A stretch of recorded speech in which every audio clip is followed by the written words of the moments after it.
Assalamualaikum warahmatullahi wabarakatuh. Alhamdulillah wassalatu wassalamu ala rasulillahi wa ba'du.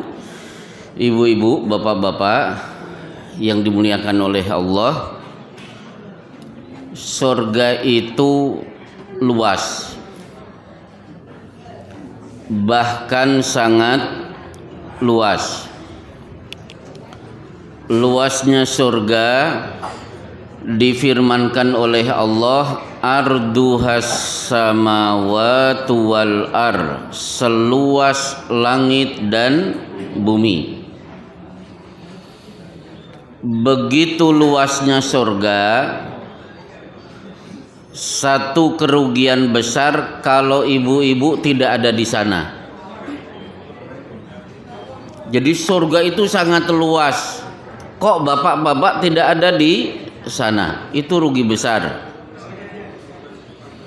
Dan ternyata upaya untuk masuk surga sudah bapak-bapak dan ibu-ibu lakukan. Apa itu? Man salaka tariqan yaltamisu fihi ilman sahalallahu lahu tariqan ilal jannah. Siapa yang punya kaki dilangkahkan menuju tempat menuntut ilmu, maka Allah permudahkan langkahnya menuju surga.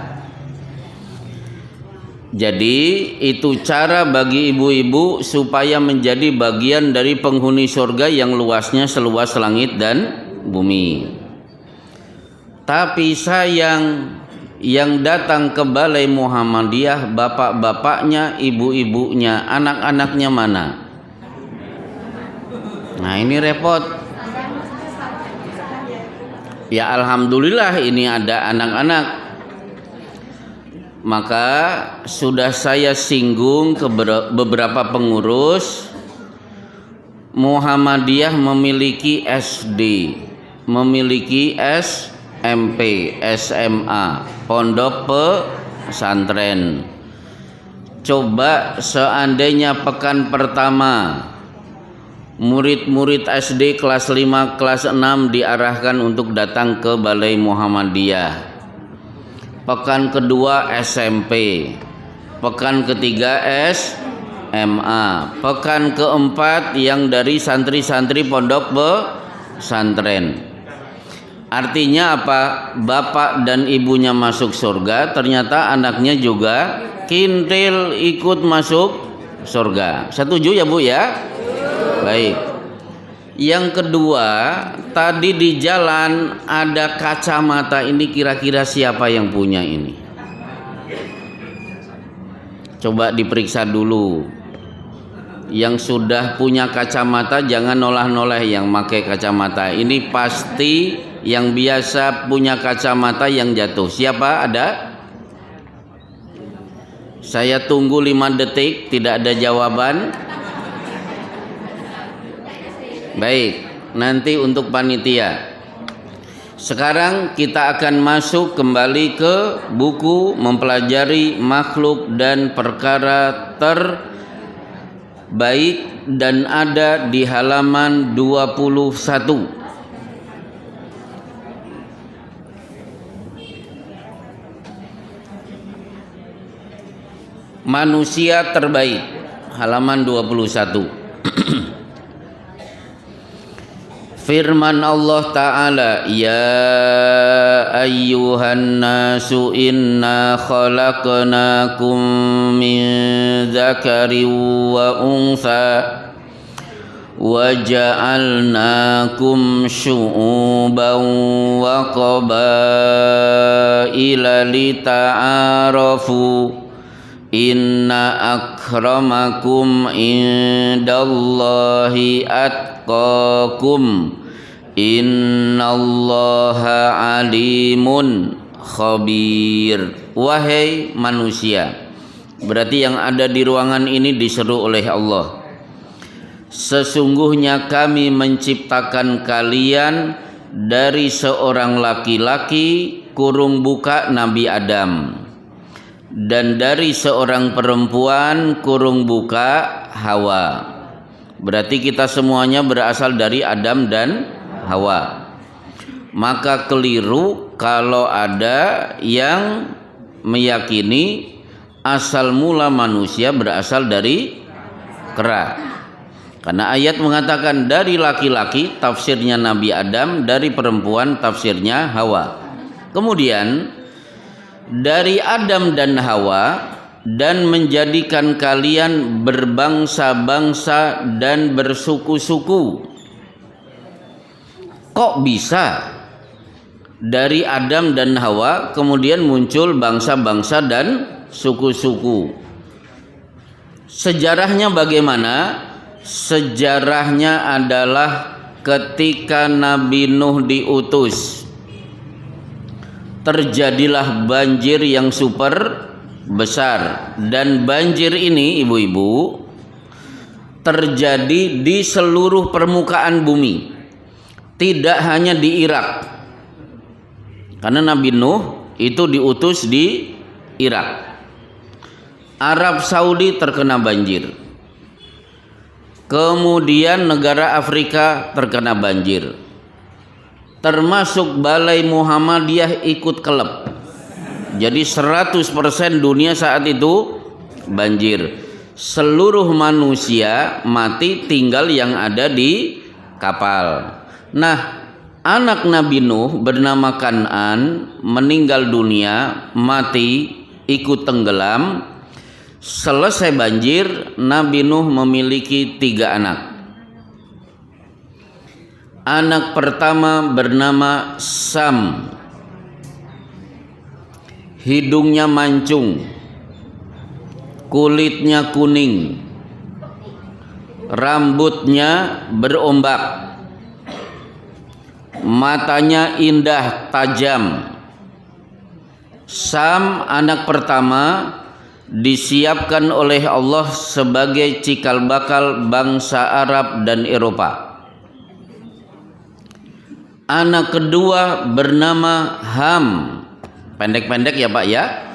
Kalau orang Jawa kan panjang-panjang, Sastro Atmojo itu kan kepanjangan sebenarnya. Yang anak kedua bernama Ham, cuma 3 huruf, bibir tebal, hidung bulat, rambut keriting, kulit hitam, dipersiapkan oleh Allah sebagai cikal bakal bangsa Afrika. Anak ketiga bernama Yafis, kulitnya tidak hitam, tidak kuning, tapi putih, rambut lurus, hidung pesek, mata sipit. Allah siapkan anak ketiga sebagai cikal bakal bangsa Cina dan secara umum Asia. PR dari saya, pulang ke rumah, berdiri di depan kaca, silahkan dibayangkan ibu-ibu itu dari Sam, Ham atau Yafis. Hasilnya apa? Tidak jelas. Dah, paham ya Bu ya? Kembali ke ayat. Menjadikan kalian berbangsa-bangsa dan bersuku-suku dari Sam, Ham dan Yafis. Ternyata tujuannya apa? Supaya kalian saling mengenal. Berbeda suku bukan untuk nyek-nyekan, tapi saling kenal. Contoh, ibu orang Jawa, ke barat sedikit ada suku Sunda. Bukan untuk saling ejek, tapi untuk saling mengenal. Ketika di masaran, ini tehnya manis, jangan kaget kalau ibu-ibu, bapak-bapak ke Jawa Barat tehnya tidak ada gula. Bukan berarti orang Sunda itu cetil, bukan. Karena memang itulah adat istiadat masyarakat Sunda, minum teh tidak ada gula. Maka tolong kepada panitia, kalau Ahad pekan keempat, tehnya jangan pakai gula. Saya orang Sunda Pak, salah. Harus saling mengenal, kan begitu, supaya kalian saling mengenal. Baik. Paham ya? Baik. Kita lanjutkan. Termasuk kalau Bapak nyebrang ke Sumatera, di sana ada suku Batak, suaranya menggelegar, terkesan membentak-bentak. Seperti saya di Bekasi, di Jakarta, mengisi kajian khusus perantauan dari Sumatera Utara Mandailing. Itu orang Batak semuanya. Pertemuan pertama saya shock karena suara mereka menggelegar seolah-olah sedang membentak-bentak saya. Karena kita orang Jawa kan suaranya halus, kalau mereka tidak bisa halus. Tapi lama-kelamaan akhirnya saya paham.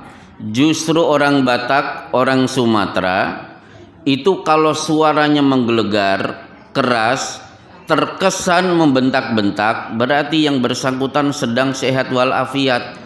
Kok ada orang Batak ngomongnya pelan, berarti dia sedang sakit. Nah itu. Baik, kita lanjutkan. Supaya kalian saling mengenal. Nah, dari sekian suku bangsa, sesungguhnya orang yang paling mulia di antara kalian di sisi Allah ialah orang yang paling bertakwa. Berarti mulia seseorang bukan karena dia orang Jawa, bukan karena orang Sunda, bukan karena orang Arab, tapi siapa yang paling bertakwa. Maka bapak-bapak dan ibu-ibu yang dimuliakan oleh Allah, kita lihat banyak orang non-Arab ternyata lebih mulia daripada orang Arab. Contoh, Bilal bin Rabah, orang Afrika, aslinya Ethiopia, kulitnya hitam, tapi satu-satunya sahabat yang disebut fa inni sami'tu dufana laika baina yadayya fil jannah. Suara sendalmu di surga sudah aku dengarkan di sini. Sementara Abu Bakar As-Siddiq yang orang Arab belum pernah Rasulullah mendengar suara sendal Abu Bakar. Coba Bapak lihat ulama-ulama pengumpul hadis. Imam Bukhari, nama aslinya Muhammad bin Ismail bin Ibrahim bin Mughirah. Lahir dan wafat di desa Bukhara, perbatasan Cina dan Soviet. Berarti bukan orang Arab. Kemudian Imam Muslim, nama aslinya Muslim An-Naisaburi. Berasal dari mana? Dari desa Naisaburi, tidak jauh dari desa Bukhara. Ternyata Imam Tirmidzi berasal dari desa Tirmidz. Imam Baihaqi berasal dari desa Baihaq.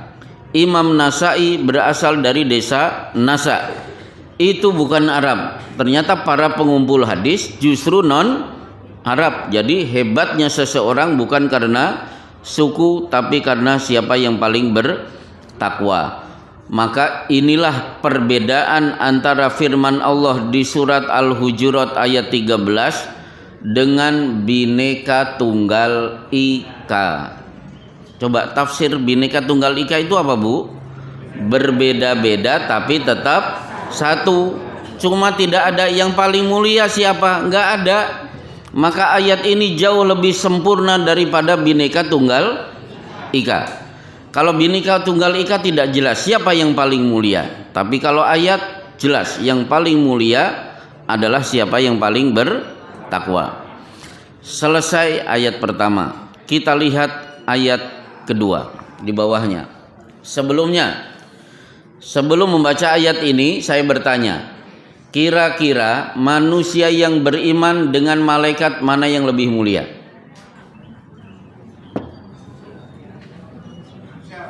Manusia.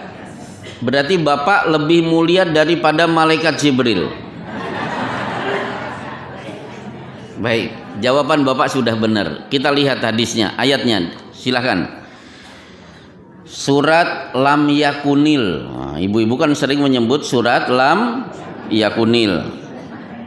Surat Al-Bayyinah ayat ke-7. Innal ladzina amanu wa amilus solihati ulaika hum khairul bariyah. Sesungguhnya orang-orang yang beriman dan beramal soleh, mereka itu adalah sebaik-baik makhluk. Jin muslim itu makhluk bukan makhluk. Manusia makhluk bukan makhluk. Malaikat dari Jibril, Mikail, Israfil makhluk bukan makhluk. Siapa yang sebaik-baik makhluk? Sesungguhnya orang-orang beriman.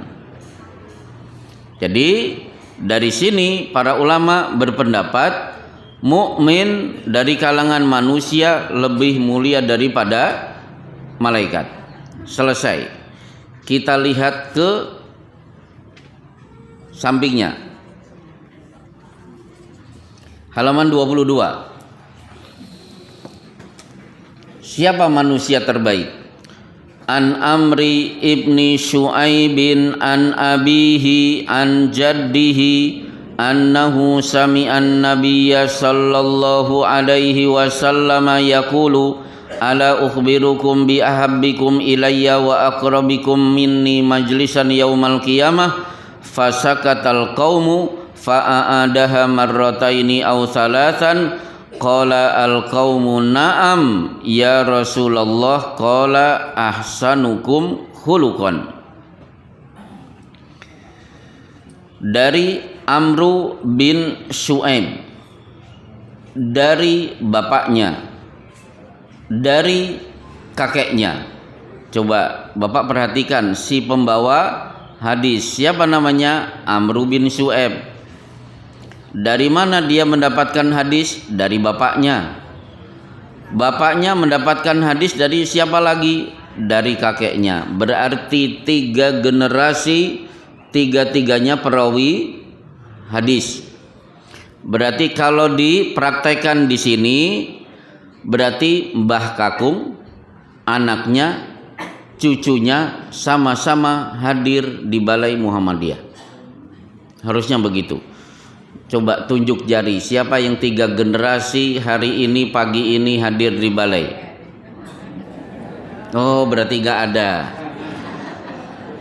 Nah, coba dari Amru bin Syu'aib, dari bapaknya, dari kakeknya, bahwa dia mendengar Nabi bersabda, berarti 3 generasi sama-sama perawi hadis.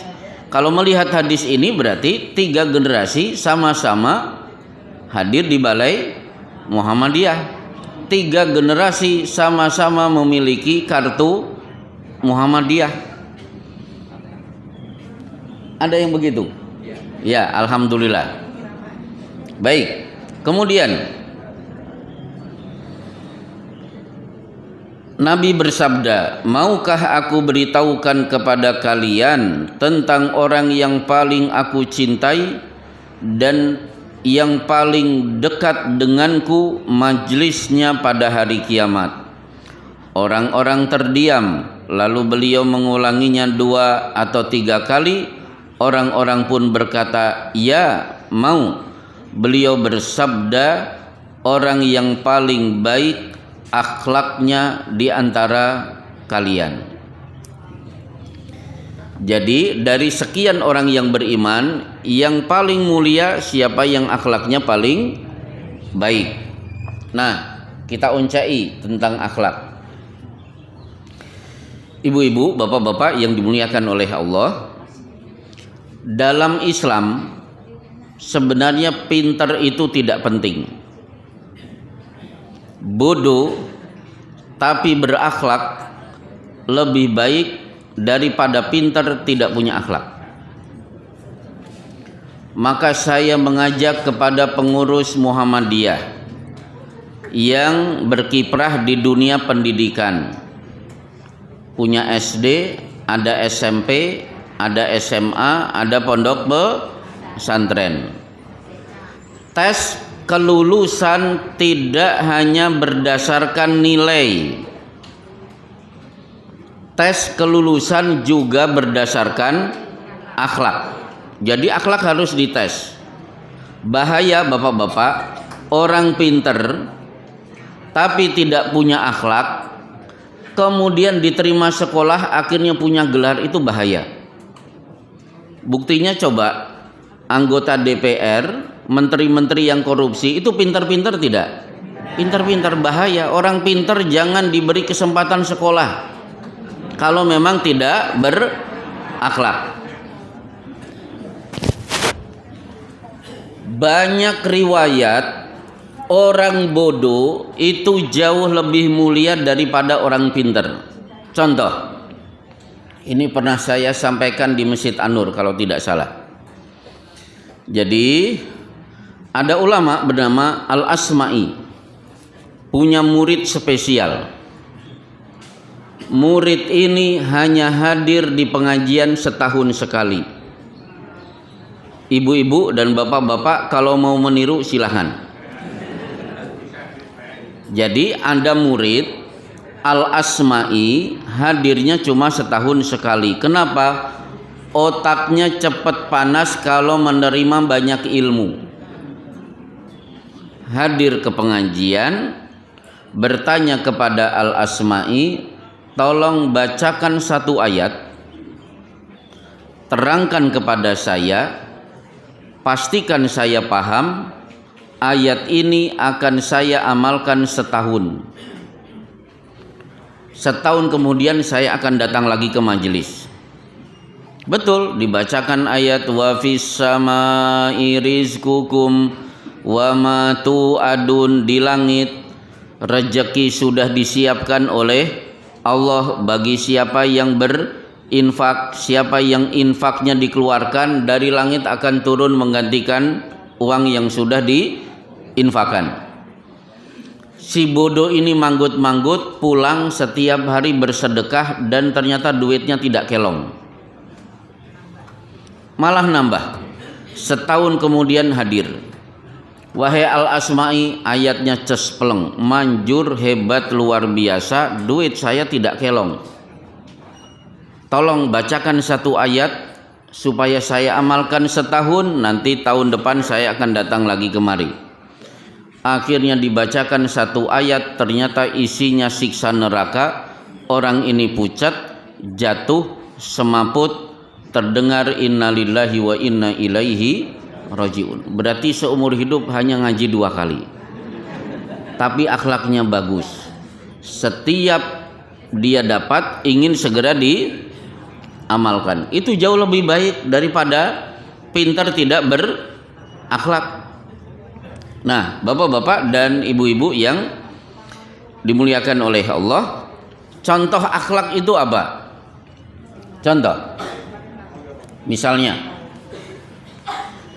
pernah tidak saya sampaikan di sini? Pura-puranya belum. Di Mekah saya sedang sarapan pagi. Ada bapak-bapak datang. Ustadz, alhamdulillah, ini parfum minyak wangi yang selama ini saya cari-cari. Ternyata ketemunya di Mekah. Saya tanya kepada bapak itu, dapat berapa pak? 5. Harga berapa? 100.000. Dek, padahal harganya cuma 30.000. Dia mendapatkan dengan harga berapa? 100.000. Padahal kalau 50.000 dapat 10. Dengan 100.000 dapat 5. Nah, disinilah akhlak main. Akhirnya saya menyampaikan, Masya Allah, cita-cita bapak mencari-cari parfum seperti ini Allah kabulkan justru di tanah suci. Ini berarti rezeki yang luar biasa. 100.000 yang bapak berikan kepada si pedagang, berarti pedagang hari ini bisa memberi makan kepada anak dan istri, bapak dapat pahala. 3, kalau bapak senang dengan parfum ini, kan parfum ini 5, coba bisa tidak satu parfum nanti pulang ke Indonesia, letakkan di masjid supaya jamaah juga bisa merasakan parfum favorit bapak. Orang itu manggut-manggut. Justru tidak berakhlak kalau saya mengatakan, Pak, ini harganya bukan 100.000 tapi harganya 30.000. Oh, bisa semaput dia, bisa gelo. Nah, seorang yang berakhlak itu tidak merusak kebahagiaan seseorang. Contoh akhlak adalah tidak merusak kebahagiaan seseorang. Betul, dia secara duit rugi, tapi demi maslahat justru jangan dibocorkan berapa harga sesungguhnya. Baik, itulah contoh akhlak. Contoh akhlak lain, mungkin saya membuat satu kalimat, mungkin bagus buat bapak-bapak. Membiasakan diri untuk melakukan perbuatan yang benar. Biasakan bapak-bapak dan ibu-ibu melakukan perbuatan yang benar. Jangan membenarkan kebiasaan. Cuma tinggal dibalikkan, Pak. Biasakan melakukan perbuatan yang benar. Jangan membenarkan kebiasaan. Kelihatannya ibu-ibu ada yang bingung. Apa gitu? Membenarkan kebiasaan itu tidak sesuai dengan akhlak yang benar. Tidak sesuai dengan akhlak. Membenarkan kebiasaan. Contoh, setiap tidur bangunnya jam berapa? Jam 6. Yang penting kan sholat subuh. Itu kan membenarkan kebiasaan. Bahaya, Pak. Ada dua kalimat, saya belok sedikit. Sholat itu penting. Apa yang penting sholat? Nah, sholat itu penting. Kalau sholat itu penting, maka sebelum waktu subuh dia sudah bangun. Tapi kalau yang penting sholat, pasti sholatnya sak-sai. Ya. Dan dia akhirnya membenarkan kebiasaan. Biasakan melakukan perbuatan yang benar. Baik. Nah, akhirnya dari sekian akhlak perlu ibu-ibu ketahui, saking hebatnya akhlak, Rasulullah bersabda, innal mu'min la yudriku bi husni khuluqihi darajatas shaim al-qaim. Mukmin kalau akhlaknya bagus, dia mendapatkan pahala tahajud non-stop dan saum sunnah tidak pernah berbuka sepanjang hidupnya. Jadi ibu-ibu, kalau akhlak ibu baik bagus, maka menghadap Allah membawa pahala, salat tahajud tidak pernah berhenti sampai mati, dan saum sunnah tidak berbuka sampai meninggal dunia.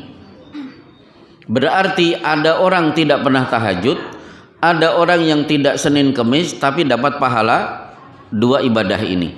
Sebaliknya ada yang rajin saum tapi akhlaknya jelek, justru akhlaknya jelek ini menyebabkan nanti pada hari kiamat dia membagi-bagi pahala kepada orang yang pernah dia sakiti. Bagus mana? Akhlak bagus tidak pernah tahajud, atau rajin tahajud tapi tidak punya akhlak? Yang bagus adalah akhlaknya bagus, tahajud dan saum rajin. Setuju ya Bu ya? Ya. Pada bingung. Akhirnya, terakhir, kepada siapa akhlak itu diberikan nomor 1? Halaman 22, hadis di bawah. An Aisyah radhiyallahu anha qalat qala Rasulullah sallallahu alaihi wasallam khairukum li ahlihi wa ana khairukum li ahli. Dari Aisyah radhiyallahu anha berkata, Rasulullah sallallahu alaihi wasallam bersabda, sebaik-baik kalian adalah siapa yang paling baik untuk keluarganya, dan aku adalah sebaik-baik di antara kalian kepada keluargaku. Jadi seorang laki-laki kalau akhlaknya jos, bagus, yang menikmati pertama kali itu suami, istri dan anak. Diperkuat. Halaman 24. Hadis paling bawah halaman 24. An Abi Hurairah radhiyallahu anhu qala qala Rasulullah sallallahu alaihi wasallam akmalul mu'minina imanan ahsanuhum khuluqan wa khiyarukum linisaihim khuluqan. Dari Abu Hurairah berkata Rasulullah sallallahu alaihi wasallam bersabda, mukmin yang paling sempurna keimanannya adalah siapa yang paling baik akhlaknya, dan sebaik-baik kalian adalah siapa yang paling baik akhlaknya untuk istrinya. Berarti kalau seorang laki-laki dermawan, biasa mentraktir teman-temannya, maka orang yang pertama kali ditraktir adalah istrinya. Kalau si laki-laki itu adalah seorang laki-laki penyabar, maka orang yang paling menikmati kesabarannya adalah istrinya. Jadi jangan sampai kepada orang lain baik tapi di dalam tidak baik. Contoh misalnya, saya kemarin pergi bareng-bareng, ternyata yang ngajak belok ke warung bakso. Begitu telap-telep saya makan bakso, ternyata baksonya enak, diam-diam saya pesan ke yang punya warung, Mbak tolong 1 bungkus. Kenapa? Rasulullah bersabda, tut'imuha idza ta'imta, apa yang dimakan suami itu yang dimakan istri. Jadi kalau bapak di luar makan bakso, pastikan ke rumah bawa bakso. Itu akhlak seorang laki-laki. Silakan ibu-ibu diinterogasi suaminya kalau jalan-jalan dengan temannya. Mangan apa pak tadi? Maam apa? Sate, mana satenya? Gitu ya. Salah satu akhlak suami apa? Apa yang dimakan suami itu yang dimakan istri. Setuju ya Bu ya? Alhamdulillah. Cekap mantan. Kita lanjutkan dengan tanya jawab. Baik. Pertanyaan pertama. Bismillahirrahmanirrahim.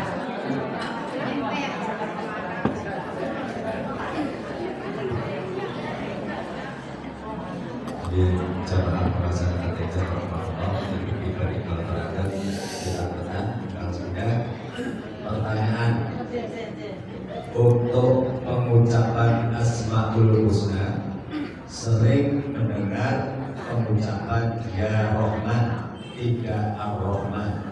Yang benar menggunakan alif lam alif atau tidak? Baik. Ar-Rahman itu ada alif dan lam. Berarti kalau menggunakan bahasa Arab ya Ar-Rahman. Tapi ya Ar-Rahman bisa langsung disambung dengan ya Rahman. Karena di situ ada alif dan lam. Selesai insya Allah. Itu sebenarnya sekedar cara baca. Cuma begini bapak-bapak dan ibu-ibu, karena ini di luar sholat, maka karena ini di luar baca Quran, cara pengucapannya juga tidak terlalu diatur ketat. Contoh misalnya, ibu-ibu dan bapak-bapak kalau baca Quran wajib menggunakan tajwid, idgham, ikhfa, iqlab, mat tabi'i, mat arid lis, sukun, mat iwat, mat lazim mutsaqal, kilmi, mat wajib muttasil, mat jaiz munfasil. Tapi kalau di luar baca Quran tidak ada aturan. Contoh, Bu, besok datang ya ke rumah saya. Baik, insya Allah. Apa begitu? Kan tidak. Nun sukun ketemu sin apa? Ikhfa hakiki. Bukan in tapi ing. Syab mat wajib muttasil. Allah mat arid lis sukun. Apa perlu begitu? Tidak perlu. Cukup insya Allah. Kenapa? Ini bukan bacaan Quran. Maka sebenarnya sekedar pengucapan ya Rahman atau ya Rahman itu tidak masalah. Sama dengan begini, mengucapkan Assalamualaikum. Kalau Bapak menggunakan kaidah nahwu dan shorof, saya bertemu dengan ibu-ibu bukan Assalamualaikum tapi Assalamualaiki. Kalau berdua berarti Assalamualaikuma. Kalau ibu-ibu bertiga berarti Assalamualaikunna. Apakah mesti begitu? Tidak, udah langsung digebiah-uyah, mau satu, mau dua, mau tiga, mau satu orang, mau laki atau perempuan, Assalamualaikum. Jadi sebenarnya tidak perlu diatur terlalu ketat. Baik, pertanyaan kedua. Pertanyaan kedua, habis sholat subuh harus di rumah sampai waktu sholat subuh, lalu sholat subuh. Pertanyaannya, sah apa tidak?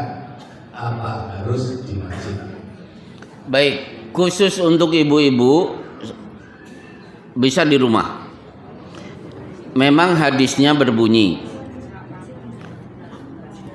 man shalla subha fi jama'atin thumma qa'ada yadhkurullaha ta'ala hatta tatlu asy-syamsu fa shalla fihi raq'ataini kana lahu ajru hajjatin wa umratin tamatan. Siapa yang sholat berjamaah di masjid kemudian tetap duduk berzikir sampai srengenge meletek, dilanjutkan sholat 2 rakaat syuruk, maka pahalanya setara haji umroh 3 kali.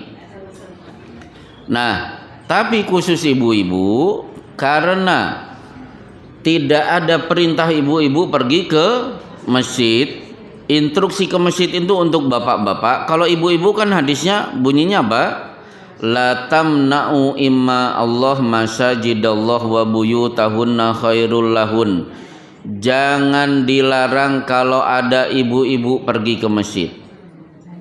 Biarkan mereka sholat ke masjid, meskipun rumah jauh lebih baik. Dari sini berarti keberadaan wanita ke masjid bukan diperintah, tapi jangan dilarang kalau pengen ke masjid.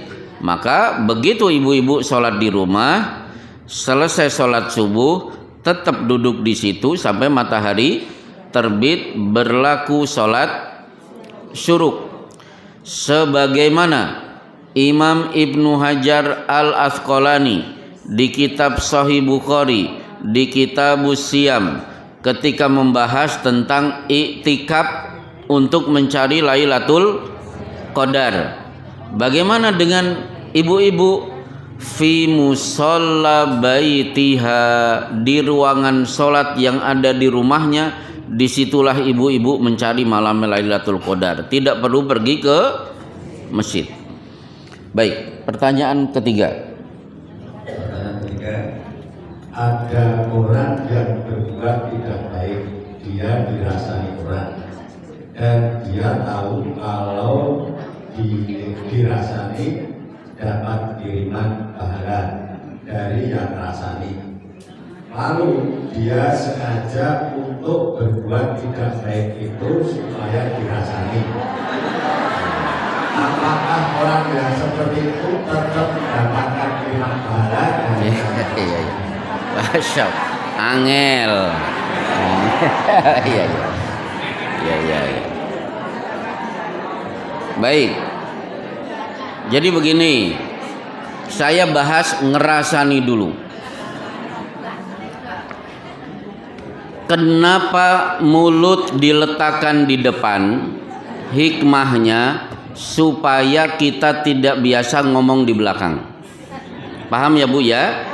Allah letakkan mulut di depan supaya jangan ngomong di belakang. Kecuali kalau mulut ibu di belakang, terserah.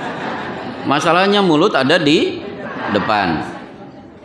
Yang kedua, Allah ciptakan mulut diapit oleh dua mata dan dua telinga. Jadi mulut itu antara dua mata dan dua telinga. Apa hikmahnya? Hikmahnya silahkan bicara, tapi jangan hanya berdasarkan telinga. Baru mendengar sudah ngomong, baru statusnya Jarene sudah ngomong ke sana kemari. Jarene itu kan berdasarkan telinga kan Bu? Begitu ibu mendengar lewat telinga, boleh tidak ngomong nanti dulu. Sudah melihat belum dengan kedua mata? Karena mulut diapit juga oleh dua mata. Maaf, saya ngomong begini ibu paham nggak Bu? Paham ya. Karena wajah-wajah nggak paham kelihatan dari sini. Ya baik, kita lanjutkan. Begitu sudah mendengar, begitu sudah melihat, apakah ngomong nanti dulu? Tanyakan kepada hati. Kalau saya ikut ngomong, itu mendatangkan maslahat atau malah bikin urusan jadi ruwet? Maka benar Rasulullah bersabda, "Man kana yu'minu billahi wal yaumil akhir falyakul khairan aw liyasmut." Siapa yang beriman kepada Allah dan hari akhir pasti ngomongnya baik, kalau tidak dia diam. Kenapa? Karena didengar oleh telinga, dilihat oleh mata, baru diolah pakai hati. Kalau saya ngomong urusan jadi ruwet, berarti lebih baik diam. Bahkan telinga dua, mulut satu. Imam Ibnu Hatim mengatakan rahasianya supaya kita lebih banyak mendengar daripada ngomong. Jadi mendengarnya dua, ngomongnya satu, berarti lebih banyak mendengar daripada ngomong. Tapi khusus yang ini jangan diterapkan buat saya, karena di sini saya tugasnya untuk ngomong. Repot kalau saya suruh banyak mendengar, bahaya karena saya memang di sini untuk ceramah. Baik. Jadi ibu-ibu jangan berdasarkan Jarene sudah ngomong ke sana kemari. Di sana Bu, di tempat saya dulu, itu ibu-ibu kalau sudah Jarene ngomong ke sana kemari, hasil diskusinya itu bisa jadi skripsi. Masya Allah, luar biasa, berlembar-lembar. Dari Sabang sampai Merauke, berita 1 senti akhirnya jadi 20 kilometer. Baik, nah sekarang menyengaja berbuat salah untuk dirasani, itu sudah salah. Membuka peluang orang untuk ngerasani, itu dosanya 2. Melakukan perbuatan salah, memancing orang untuk ngerasani. Bahkan bapak-bapak, jangan membiarkan orang terus suudon kepada kita, itu tidak boleh. Maksudnya begini, Rasulullah berjalan berdua dengan seorang wanita di kegelapan malam. 2 orang sahabat langsung inna lillahi wa inna ilaihi rajiun. Itu sahabat. Kalau ibu-ibu pasti geleng-geleng, ya Allah, nggak nyangka ya. Nah, padahal itu sudah nyangka ya. Nggak nyangka ya, itu sudah nyangka. Apakah Rasulullah membiarkan sahabat bingung? Enggak, langsung balik badan. Ini Sofiah istriku. Jadi membiarkan orang suudon itu tidak boleh, harus langsung dijelaskan. Misalnya saya naik motor, di belakang saya ada perempuan, masih muda, masih cantik. Ada ibu melongo. Itu tidak boleh dibiarkan melongo sampai besok. Saya harus berhenti. Ini istri saya kedua misalnya. Misalnya loh Pak, awas. Ini hanya contoh kalimat. Jadi orang itu jangan sampai sungudon kalau bahasa masyaranya, berburuk sangka. Jadi Rasulullah tidak membiarkan para sahabat untuk berburuk sangka, langsung diklarifikasi. Seperti Yusuf difitnah oleh Zulaikha. Ma arada bi ahlika su'an illa an yusjana wa adabun alim. Suamiku ini, laki-laki ini yang mau memperkosa istrinya, kira-kira diapakan? Yusuf langsung, hiya rawadatni an nafsi, istrimu yang merayu aku. Jadi langsung klarifikasi. Jadi jangan biarkan orang suudzon. Pertanyaan keempat. Pertanyaan keempat, saya punya keponakan sejak kecil Muslim sampai sekarang. Sampai sekarang juga masih Muslim, tetapi punya kerjaan dulu di SMP Kristen di Jakarta. Yang saya tanyakan, gajinya untuk keperluan keluarga apakah halal atau tidak? Baik. Saya punya keponakan orang musyrik, dia punya pekerjaan, gajinya diberikan kepada keluarga. Boleh tidak? Satu, Rasulullah menerima hadiah dari Raja Muqawqas di Mesir. Hadiahnya berupa keledai. Beliau berikan nama keledai itu dengan Ufair. Beliau mendapatkan budak bernama Maryah Al-Qibtiyah. Akhirnya dari Maryah Al-Qibtiyah Rasulullah punya anak bernama Ibrahim. Beliau mendapatkan beberapa lembar kain sutra. Diterima tiga-tiganya oleh Rasulullah. Beberapa kali Rasulullah juga menerima bingkisan dari orang Yahudi, termasuk Zainab binti Haris, paha kambing yang dibakar. Berarti rezeki orang kafir selama pekerjaannya halal itu tidak masalah. Rezeki dari muslim tapi diambil dari korupsi berarti haram. Jadi nggak masalah mendapatkan kiriman dari tetangga, siapa, Pak Antonius ngirim kongguan biskuit, diterima tidak? Terima. Ibu Margareta ngirim apa, sirup marjan, diterima tidak? Diterima. Selama pekerjaannya benar.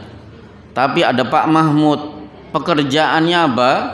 Jual miras misalnya, diterima tidak bingkisannya? Jangan diterima. Baik. Pertanyaan ke-6. Pertanyaan ke-6 tentang sholat. Rakaat pertama, imam membaca surat-suratan, makmum cukup mendengarkan atau membaca surat Al-Fatihah. Baik. Untuk Tarjih Muhammadiyah menyatakan makmum cukup diam selama sholatnya maghrib, isya, subuh. Di rakaat pertama dan kedua, Al-Fatihah dan surat tidak perlu dibaca karena sudah diwakili oleh imam. Mana dalilnya? Innama ju'ilal imamu liyu'tamma bihi, imam diangkat untuk diikuti. Fa idza qara'a fa ansitu, kalau terdengar imam membaca, tugas makmum adalah diam. Dalil kedua, man kana lahu imamun fa qiraatul imami lahu qiraatun, siapa yang sholat bersama imam, bacaan imam yang terdengar itu sudah mewakili untuk makmum. Jadi Al-Fatihah tidak ikut membaca, surat-suratan juga tidak ikut membaca. Membaca ketika rakaat ketiga dan keempat. Baik, pertanyaan ke-7. Pertanyaan selanjutnya, tanya Pak Ustadz yang baik hati. Wah, Masya Allah. Baik hati, tidak sombong dan rajin menabung. Wah, harusnya ditambah begitu. Ya, silakan. Ziarah kepada orang tua dengan ziarah pada makam wali, katanya kalau berkah lebih diutamakan pada orang tua atau makam wali. Ziarah kepada orang tua dengan menabungkan bunga boleh atau tidak? Baik, berarti ziarah kubur. Satu, pastikan ziarah kubur tujuan utama mengingat mati. Begitu ya. Kuntu nahaitukum an ziyaratil kubur fazuruha. Aku larang kalian ziarah kubur itu dulu, tapi sekarang ayo ziarah kubur. Fa innaha tudzakirukumul maut, karena ziarah kubur membuat kalian ingat mati. Bagi yang ingin ingat mati, tiru ziarah kuburnya Rasulullah. Di kitab Riyadhus Shalihin pengakuan Aisyah, setiap Rasulullah giliran di rumah Aisyah selesai sholat tahajud selalu ziarah kubur ke makam Baqi. Jadi inilah sebaik-baik ziarah kubur itu ba'da sholat tahajud. Masih sepi, masih peteng dedet. Dah. Kenapa Bu? Kalau Ibu tidak percaya, punya Riyadhus Shalihin, bawa saya tunjukkan hadisnya. Baik, 1. 2. Tidak memiliki prinsip ziarah kubur rutin pekanan, bulanan, tahunan. Rasulullah berwasiat 5 hari sebelum meninggal dunia, wala taj'al qabri aidan, jangan jadikan kubur sebagai aid. Menjadikan kuburan sebagai id maksudnya ziarah rutin sepekan sekali. Contoh, pokoknya setiap Jumat saya pasti ziarah ke makam Mbah Kakung, Mbah Putri. Itu tidak boleh. Atau bulanan, setiap dapat gaji saya tidak akan pulang, langsung nyekar ziarah ke makam bapak dan ibu. Tahunan, yang merantau di Jakarta, di Bekasi, menjelang Ramadan pulang ke Masaran. Kenapa? Sehari sebelum Ramadan resik-resik makam ziarah. Nah, itu menjadikan kuburan sebagai id. Atau selesai sholat Idul Fitri, tidak ada acara pulang ke rumah, wajib ziarah ke makam orang tua terlebih dahulu. Ini berarti menjadikan kuburan sebagai id, kunjungan rutin pekanan atau bulanan atau tahunan. 3. Mau mantu Bu? Oh, mau mantu ziarah dulu. Oh, nyadran ya Bu? Ya. Yang ketiga, aturan ziarah kubur. Tidak boleh berpayah-payah ziarah kubur kalau ternyata ziarahnya jauh. Contoh, orang tua dikubur di mana? Di dekat markas KKB di Irian Jaya. Tidak perlu ke sana. Kenapa? Rasulullah bersabda, "Wassallu alayya fa inna taslimakum tablughuni haitsu kuntum." Yang penting kalian berdoa, dimanapun kalian berdoa meskipun jauh, tetap sampai ke orang yang sudah meninggal dunia. Baik, nah sekarang ziarah ke makam orang tua atau makam para wali. Maka jawabannya, kira-kira ziarah ke makam wali tujuannya untuk apa? Padahal tadi tujuan utama apa? Untuk mengingat mati. Kalau sekedar mengingat mati, kuburan Peleson itu dekat Bu. Kenapa harus ke Cirebon? Kenapa harus ke Kudus? Kenapa harus ke Surabaya? Tapi kalau ibu punya acara ke Surabaya karena ponaannya nikah di Surabaya, kemudian sekalian ziarah ke Sunan Ampel, itu tidak masalah. Ibu ternyata ada acara ke Cirebon mengunjungi anaknya karena anaknya nyantri di Cirebon. Oh, sekalian ke makam Sunan Gunung Jati, itu tidak masalah. Tapi kalau mengkhususkan pengen langsung ke sana, itu tidak ada dalam amaliyah Persyarikatan Muhammadiyah. Karena intinya ziarah untuk mengingat mati. Baik. Nah, untuk nyekar tadi, bunga ya.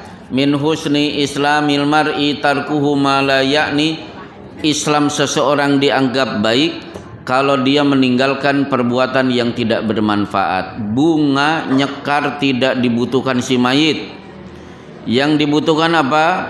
Doa. Baik. Pertanyaan ke-8. Pertanyaan selanjutnya, 1. Bagaimana hukum bila seseorang mengerjakan perbuatan tapi tidak tahu? Misal saat kecil makan daging babi. Pertanyaan 2. Bagaimana tanggung jawab sebagai orang tua kaitannya ayat jagalah dirimu dan keluargamu dari siksa api neraka. Padahal sudah diberitahu dan penjelasannya atau arahannya. Baik, ada dosa yang Allah tidak akan menuntut. Rufi al-qalamu an salasatin, 3 kelompok tidak akan dituntut hukuman. 1, anis sobiyyi hatta yahtalima, anak kecil sampai balik. Berarti anak kecil pernah makan daging babi. Dosa tidak si kecil? Tidak dosa, karena statusnya masih anak, masih anak kecil.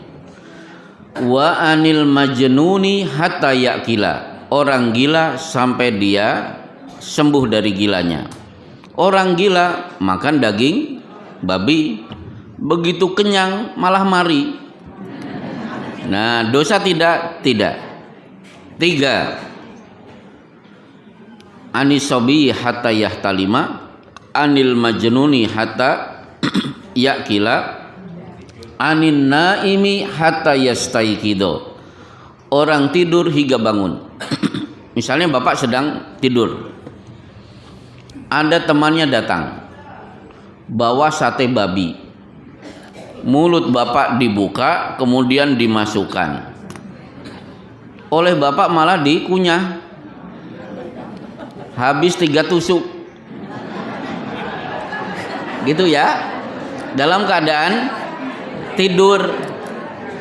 Begitu bangun ternyata diberitahu oleh temannya, tadi saya dulang kamu sate 3 tusuk, ternyata sate babi. Dosa tidak? Tidak dosa.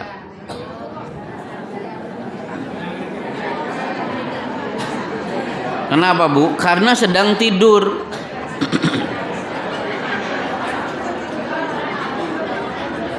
Itu contoh. Tapi ada kelompok yang lain, la tu'akhidna in nasina au akhtana, jangan hukum kami ya Allah kalau kami lupa atau tidak sengaja. Berarti ada 5, tambahannya 2. Karena lupa, 1 Ramadan jam 1 siang masuk warung Padang, makan rendang sapi, es gelas 2, es jeruk 2 gelas. Akhirnya baru sadar kalau itu bulan Ramadan. Tidak batal. Cuma kapan kelakon itu aja Bu. Kemudian apa? Akhtona, tidak sengaja. Tidak sengaja. Contoh, saya berburu burung pakai senapan, ada burung sedang hinggap di pohon, saya tarik pelatuk. Saat ditarik, burung malah terbang lewat anak kecil. Peluru cuma nyerempet di telinga kanan tapi keluar di telinga kiri. Mati Bu. Dosa tidak? Tidak dosa, karena tidak sengaja. Meskipun syariat dalam hukum hudud yang menembak, siapkan uang senilai 100 ekor unta, berikan kepada orang tuanya. Nah, kaitannya dengan ku anfusakum wa ahlikum naro, maka jagalah dirimu dan keluargamu dari api neraka. Saya sampaikan di majelis ini, ayo ibu-ibu dan bapak-bapak, kita punya program masuk surga bareng-bareng. Jangan sampai bapak ibunya masuk surga, anaknya tidak masuk surga.